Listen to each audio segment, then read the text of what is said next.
Diane, and we're here today with Narendra, who is a spiritual master teacher and the founder of Spirituality for Results. Thank you for watching. So I wanted to ask you about a question from our last segment. We were talking about training the mind. You made a reference to that. So how would we train the mind?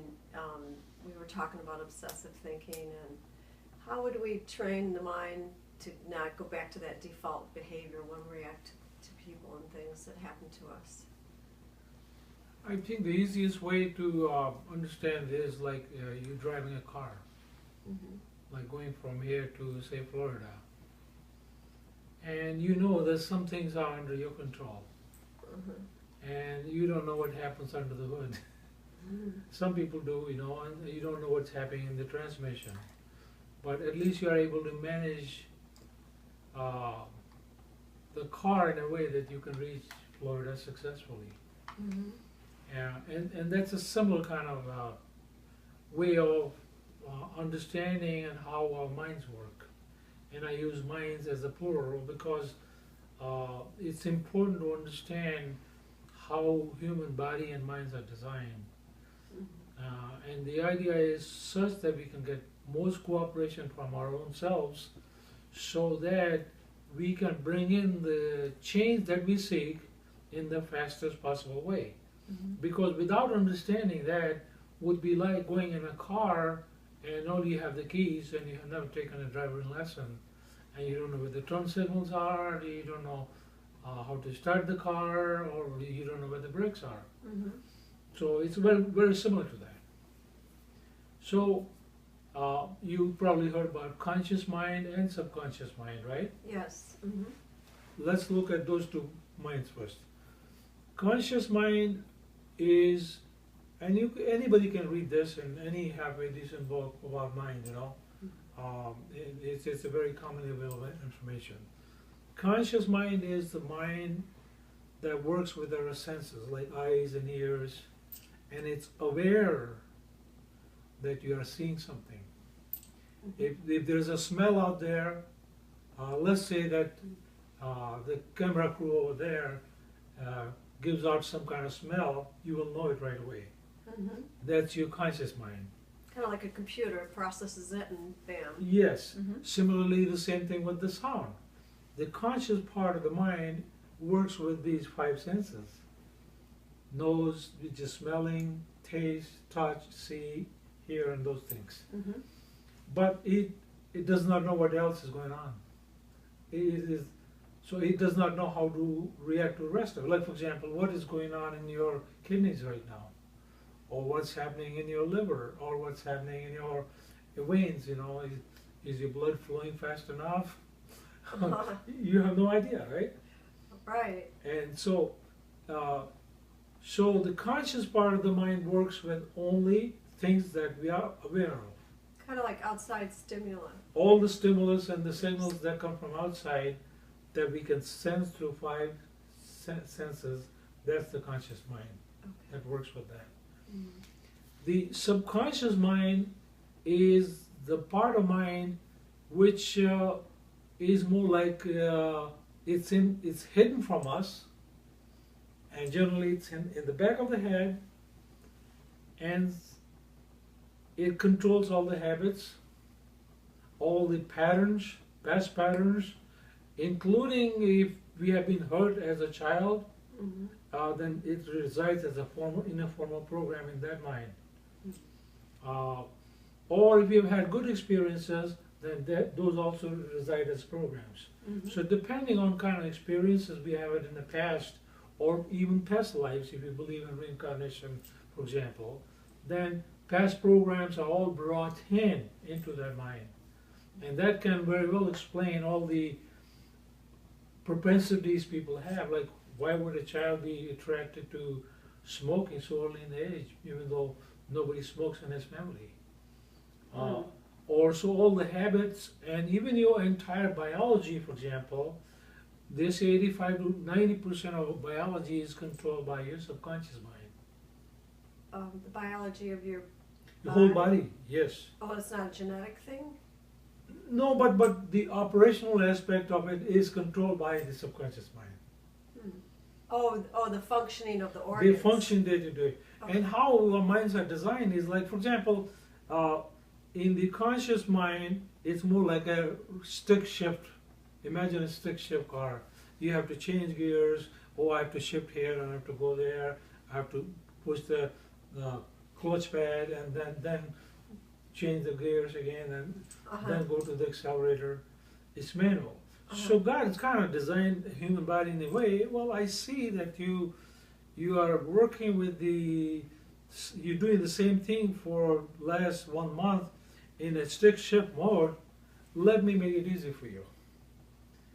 And because you're doing the same repeated things over and over again, I suppose you want it. So the way human mind is designed, that from the conscious mind, after they say 21 to 30 days later, it becomes an automatic program and resides in the back of the head. Okay. Now all of a sudden it becomes a habit. Just like tying shoelaces. Every child had a problem, but when the parents are teaching him how to tie shoelaces, and later on in life you can do that thing while chewing gum and talking to somebody on the phone at the same time. And so those becomes our secondary automatic natures. Kind of like muscle memory in a golf Yes, swing yes. kind of thing. So it's the same thing. So all the habit patterns and all the karmic impressions, they all reside in the subconscious mind. And they automatically control us. The human struggle, the biggest one is, let's say we just had New Year recently, and people made a lot of resolutions. I want to lose weight, I want to stop smoking, or somebody said I want to stop drinking. That's the conscious decision. But the question is, what does the subconscious mind is saying? Because if you have been drinking for, say, 10 years or 15 years, it's going to say no. I'll make sure that you don't stop smoking. I'll make sure that you don't stop drinking. So the battle is between conscious mind wants to go this way, and subconscious mind says no, we are going this way, because it's been programmed to do that. Okay. So when that power struggle takes place, generally speaking, subconscious mind is approximately around 1,000 times more powerful than the conscious mind. So in the battle of one-to-one, it's going to win every time. And you will not have a new habit picked up, or you won't be able to drop an old habit. The only way you can accomplish it is if you have a strong willpower backing up the conscious mind. Strong willpower, staying power, then you can carry it for 21 to 30 days. Guess what? Now you have created a new program. Okay, that's the solution. Yeah, that create a new program. That I'm not drinking anymore. I'm not drinking anymore, or I'm not smoking anymore, or I'm eating these kinds of foods, not those kind of foods. So that's how we can take advantage of these two minds to help us bring out any kind of change. Okay. Then there is another mind, usually called the higher mind. And you can say, generally speaking, it's in this zone here. And that mind is basically what you call the wisdom-guided mind. Okay. Which can see the much bigger picture than just my own personal issues. It can even look at things in a very wise way. Like an older senior citizen of the society can look at it, make better choices. That kind of that intuition we have when we're in like dire straits, it seems to always come out. Yes, yes. So that's the other mind. And this mind normally is considered the supervisor of what your heart wants and what your mind wants. Because sometimes your mind and heart will be at odds. Heart wants this and mind says, no, I want this. And this is the one who breaks the tie. Always guides the person to a better choice. A choice which is in the highest interest of most people over a long period of time. And that's where this mind comes. And then the next mind is what you call the superconscious mind. Superconscious mind is what you call God's mind. So when we evolve spiritually, let's say you have a very close relationship with Jesus Christ, or one of the masters like Buddha, Yogananda, Amaji, or one of those or Saint Germain, then they help you open up into that dimension. Into the superconscious. Spirit dimension.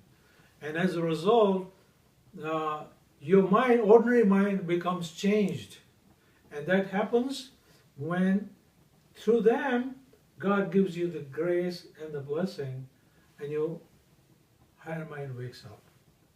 Or in a manner of speaking, God now can trust you, and He loans His mind, part of His mind. Okay, now you can use this because God can see everything, God can be every place. I'm not saying everybody can see everything and be every place all the time, but some of these supernatural gifts start to come into that person's life, like psychic visions, ability to heal people, or develop intuition and stuff like this. Oh my. And that's the advantage of that. So imagine it. So this whole spiritual thing is not just for the sake of something's going to happen to you after you die. Mm-hmm. In my personal opinion, I'm only talking as a practical person, as an engineer, that if you have access to that, you can make your life beautiful, and you can really bring out the best in you and be of some help to yourself, your family, your nation, and the world. Because now you are gifted with increased perceptions and increased skills and increased gifts. Okay. Correct? Yeah, I mean, I'm understanding what you're saying. I'm going to have a follow-up question in the next segment, but just to kind of summarize, so you're talking about the different minds that we can get them to collaborate, coordinate, to help us make the kind of growth in our habits and in our life that we'd like to achieve. Yes, our life can become better and better. Yeah, okay, thank you. I'm going to ask you a follow-up question. Thank you.